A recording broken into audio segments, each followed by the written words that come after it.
എല്ലാ കാലഘട്ടത്തിലും നമ്മളെടുക്കുന്ന, ഇപ്പോൾ ഉമ്മൻചാണ്ടി സാറിന് എന്നെ അറിയാത്ത കാലത്ത് പോലും ഞാനൊക്കെ എടുക്കുന്ന, എൻ്റെ തലമുറയിൽപ്പെട്ട ആളുകൾ എടുക്കുന്ന നിലപാടിൻ്റെ പേരാണ് ഉമ്മൻചാണ്ടി.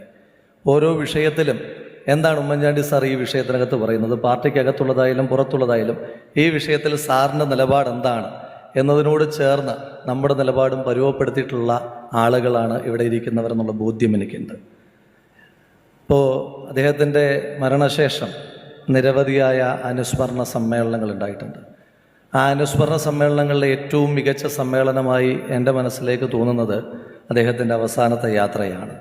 കേവലം 146 കിലോമീറ്റർ മാത്രം ദൂരമുള്ള തിരുവനന്തപുരത്തെ ജഗതിയിലെ വസതി തൊട്ട് കോട്ടയത്തെ തിരുനക്കര മൈതാനി വരെയുള്ള ആ ദൂരം അത്യാധുനികമായ ഗതാഗത മാധ്യമങ്ങളുള്ള ഇന്നത്തെ കാലഘട്ടത്തിൽ പോലും അത് താണ്ടുവാൻ 30-ലധികം മണിക്കൂറുകൾ വേണ്ടി വന്നു എന്ന് പറയുമ്പോൾ, കോരിച്ചൊരിയുന്ന മഴയിലും പാതിരാവിലും കാത്തു